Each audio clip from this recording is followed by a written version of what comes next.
नमस्कार, लाइव बिहार का evening bulletin देख रहे हैं आप। आपके साथ मैं स्नेहा गुप्ता। खबरों की करते हैं शुरुआत। सबसे पहले बात करेंगे बिहार को विशेष राज्य की दर्जे को लेकर। जिस तरीके से बिहार में राजनीति तेज हुई है, जहां एक तरफ जेडीयू लगातार इस मुहिम में जुटा है कि बिहार को विशेष राज्य का दर्जा मिल जाए या तो विशेष पैकेज ही मिल जाए, जिसको लेकर जेडीयू के कई वरिष्ठ नेता सीधे सीधे केंद्र की सरकार पर दबाव बना रहे। तो दूसरी तरफ जीतन राम मांझी सीधे तौर पर इस मांग को खारिज करते हुए नजर आए हैं और उन्होंने हाजीपुर में एक कार्यक्रम में जब शामिल हुए तो उन्होंने ये कह दिया। जीतन राम मांझी ने बिहार को विशेष राज्य के दर्जे की मांग को खारिज कर दिया है। एक बार फिर उन्होंने समझाया कि बिहार को विशेष राज्य का दर्जा की मांग करना बेकार है। उन्होंने कहा है कि बिहार के लिए विशेष दर्जे की मांग करना पत्थर पर सिर मारने के बराबर है, ये ठीक नहीं है।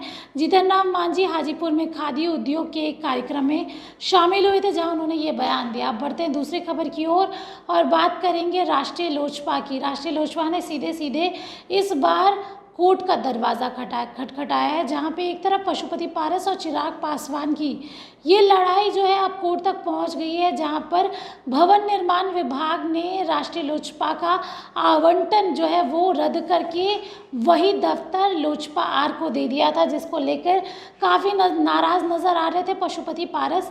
और उन्होंने सीधे कोर्ट का दरवाज़ा खटखटाया। कोर्ट में सुनवाई हुई और सीधे तौर पे राज्य सरकार से कोर्ट ने जवाब मांगा है कि आखिरकार आवंटन रद्द क्यों किया है और इस मामले में 4 सप्ताह बाद फिर से सुनवाई होंगी। अब बढ़ते अगली खबर की ओर। मौसम का कहर जिस तरीके से इस बार बिहार में गरज रहा है काफ़ी ज़्यादा दर्दनाक है, जहां फिर से वज्रपात से कई लोगों की मौत हो चुकी है। आपको पता है बेगूसराय में वज्रपात ने फिर से कहर बरपा है। किशोरी सहित 3 लोगों की मौत हो गई है। और सीधे तौर पे आपको बता दें कि बिहार में मानसून पूरी तरीके से एक्टिव हो चुका है, जिसको लेके हर जगह बारिश हो रही है, ठनका गिर रहा है। ऐसे तो मौसम विभाग लगातार अलर्ट दे रहा है, लेकिन लोगों की लापरवाही की वजह से कहीं ना कहीं लोग जो है अपनी जान गंवा रहे हैं। चलिए अब बढ़ते हैं अगली खबर की ओर और बात करेंगे बिहार के उन शिक्षकों के लिए जो लगातार ये चिंता में थे कि आखिरकार उनको राजकर्मी का दर्जा कब मिलेगा। इसके लिए लगातार नियोजित शिक्षक सड़क से लेकर सदन तक आंदोलन कर रहे थे और इसी दौरान सरकार ने सीधे तौर पे कह दिया कि आपको सक्षमता परीक्षा देनी होगी। तो शिक्षक जो है सक्षमता परीक्षा देने के लिए भी तैयार हो गए, लेकिन अभी तक काउंसलिंग डेट नहीं आई थी। लेकिन अब शिक्षा विभाग के द्वारा काउंसलिंग डेट जारी कर दिया गया है। 1 अगस्त से काउंसलिंग होगी और ये तमाम शिक्षकों के लिए खुशखबरी है जो इंतज़ार कर रहे थे कि आखिरकार कब उन्हें राजकर्मी का दर्जा मिलेगा और किस तरीके से वो आगे अपना काम करेंगे। इसके लिए आपको बता दें कि नोटिस भी जारी कर दिया गया है और अपडेट भी शिक्षा विभाग की वेबसाइट में आपको देखने को मिलेगी। अब बढ़ते हैं अगली खबर की ओर और बात करेंगे जिस तरीके से बिहार में मानसून एक्टिव हुआ है उसके बाद लगातार नदियां जो है उफान पर है। नेपाल के निचले इलाकों में बहुत बारिश हो रही है, जिसकी वजह से बिहार में भी नदियों का जलस्तर बढ़ता हुआ नजर आ रहा है और कई नदियां जो है खतरे के निशान के ऊपर बह रही है। आपको बता दें कि बिहार में गंगा खतरे के निशान के नीचे, गंडक, कोसी, बागमती और कमला बलान खतरे के निशान के ऊपर। बिहार के प्रमुख नदियों का जलस्तर लगातार बढ़ता हुआ नजर आ रहा है। केंद्रीय जल आयोग के अनुसार गंडक, कोसी, बागमती और कमला बलान और महानंदा कई स्थानों पर खतरे के निशान के ऊपर बह रही है। हालांकि अभी तक जो बातें सामने आई है छन के अभी तक किसी को खतरा नहीं है, लेकिन इसी दौरान सबसे चिंता वाली बात है कि आखिरकार जिस तरीके से नदियों का जलस्तर बढ़ा हुआ है तो क्या बाढ़ का खतरा लोगों को सताने लगा है। अब बढ़ते हैं अगली खबर की ओर। रुपौली उपचुनाव संपन्न हो चुका है और निर्दलीय प्रत्याशी ने बाजी मार ली है, जिसको लेकर काफ़ी ज़्यादा टेंशन का माहौल है आरजेडी और एनडीए में।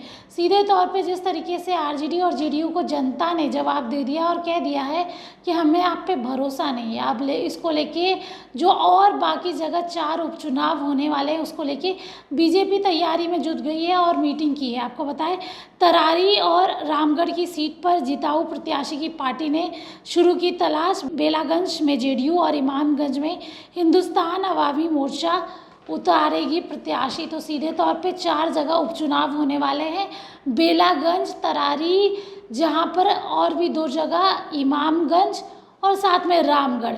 रुपौली उपचुनाव के बाद लगातार अब एनडीए जो है एक तरफ अपने सारे काम छोड़ के इस सीट पे जिताऊ उम्मीदवार की तलाश कर रही है, तो दूसरी तरफ राजद की भी टेंशन बढ़ते हुए नजर आ रही है। इंडिया गठबंधन के आखिरकार कौन कौन से उम्मीदवार होंगे और ये तलाश कब खत्म होगी। अब बढ़ते हैं अगली खबर की ओर। आरजेडी प्रवक्ता इजाज़ अहमद ने सीधे तौर पे जीतन राम मांझी के बयान पर तंज कस दिया है। उन्होंने कहा है, जिस तरीके से लगातार एनडीए में ये बातें चल रही है कि आखिरकार विशेष राज्य का दर्जा बिहार को कैसे मिले, उसी तरफ जेडीयू लगातार इस मुहिम में है कि और केंद्र सरकार पे दबाव भी बना रही है कि बिहार को विशेष राज्य का दर्जा या विशेष पैकेज मिल जाए। लेकिन दूसरी तरफ जीतन राम मांझी ये कहते हुए नजर आ रहे हैं कि ये मांग बेकार है। जिस तरीके से पत्थर पे सर मार के कुछ नहीं होगा, उसी तरीके से ये मांग भी बेकार है। अब इस पे इजाज़ अहमद ने बड़ा बयान दे दिया है। उन्होंने कहा है, एक तरफ जहां जेडीयू अपनी पार्टी की बैठक में बिहार के विशेष राज्य की दर्जे की मांग कर रही है, तो दूसरी तरफ विशेष आर्थिक पैकेज की मांग कर रही है। तो वहीं मांझी जी बिहार के विशेष राज्य के दर्जे पर कुछ ना कुछ बोल रहे हैं, जो कि ठीक नहीं है। कहीं ना कहीं बीजेपी का इसमें बड़ा हाथ है और बीजेपी वाले कहीं ना कहीं मांझी जी को बरकरार हैं ताकि बिहार को ये सारी चीज़ें नहीं मिले, इसलिए जीतन राम मांझी ऐसे बयान दे रहे हैं। अब बढ़ते हैं अगली खबर की ओर। रुपौली उपचुनाव खत्म होने के बाद कहीं ना कहीं मुख्यमंत्री नीतीश कुमार टेंशन में नजर आ रहे हैं। जिस तरीके से जनता ने इस बार जेडीयू को तमाचा पढ़ दिया है और कह दिया है कि हमें आप पे विश्वास नहीं है, अब उसको लेके मुख्यमंत्री नीतीश कुमार ने अपने 2 मंत्रियों के साथ बैठक की है और 2 करीबी नेता जिस तरीके से वो हर बार सलाह लेते हैं ताकि आगे की रणनीति बना सके। आपको बता दें, मुख्यमंत्री नीतीश कुमार की पार्टी के वरिष्ठ नेता विजय चौधरी और पार्टी के राष्ट्रीय महासचिव मनीष वर्मा के साथ सीएम हाउस में बातचीत की है। सीएम नीतीश कुमार ने पार्टी के नेताओं से हार के कारण पर फीडबैक लिया। जानकारी अनुसार लगभग आधे घंटे तक इन नेताओं के साथ मुख्यमंत्री नीतीश कुमार ने बातें की। पार्टी के नेताओं ने मुख्यमंत्री नीतीश कुमार को हार का कारण बताया। इसके साथ ही आखिरकार कौन जिम्मेदार है ये भी बताया। विजय चौधरी ने रुपौली विधानसभा चुनाव में जेडीयू प्रत्याशी को जिताने के लिए कोशिश की थी। उन्होंने रुपौली में जेडीयू के तमाम कार्यकर्ताओं के साथ कैंप भी किया था। हालांकि जेडीयू के तमाम कोशिश के बावजूद भी जो है कलाधार मंडल जो है हार गए। अब सीधे तौर पे मुख्यमंत्री नीतीश कुमार अपने दोनों वरिष्ठ नेताओं के साथ, एक विजय चौधरी तो दूसरे पार्टी के महासचिव जो मनीष वर्मा बने हैं, उनके साथ बैठक की है। आधे घंटे की बैठक में सबने बताया कि आखिरकार हार क्यों हुई है। अब बात करेंगे मौसम की। बिहार में मौसम का मिजाज बदला हुआ है। जहाँ मौसम की वजह से लोगों को राहत मिली है, तो झमाझम बारिश भी कई ज़िलों में मिली हुई है। काफ़ी इंतज़ार के बाद बिहार में मानसून ने दस्तक दी है। मानसून की एंट्री से लोगों को राहत तो मिली है, लेकिन बिहार में एक बार फिर से मानसून कमज़ोर पड़ गया है। मौसम विभाग के अनुसार बिहार के कई ज़िलों में बारिश में कमी होने के कारण वहीं विभाग ने आज यानी 14 जुलाई को रविवार को बिहार में कई ज़िलों में भारी बारिश की चेतावनी दी है। वहीं पटना सहित कई ज़िलों में बारिश भी होगी और बिजली भी कड़केगी। इसके साथ ही कई ज़िलों पे हल्की बारिश होने के आसार भी जताए हैं। किशनगंज, अररिया, सुपौल, चंपारण के कई इलाकों में आज भारी बारिश होने की उम्मीद है। वहीं पटना, भोजपुर, बेगूसराय, गया, नालंदा, पूर्णिया, गोपालगंज के कई ज़िलों में बिजली गिरने की भी आसार है। मौसम विभाग का ये हाल देखते हुए विभाग ने इन 26 ज़िलों में येलो अलर्ट जारी किया है। सीधे तौर पे देखिए, मौसम विभाग ने येलो अलर्ट जारी कर दिया है और कहा है कि अगर आपके इलाके में बारिश होती है तो आप सावधान रहें, क्योंकि बिजली गिरती है, ठनका गिरता है, जिसके कारण लोगों की मौत हो रही है। तो ये दिन भर की तमाम बड़ी खबरें थी। आप ऐसी जानकारी के लिए बने रहिए हमारे साथ। तब तक के लिए बहुत बहुत शुक्रिया।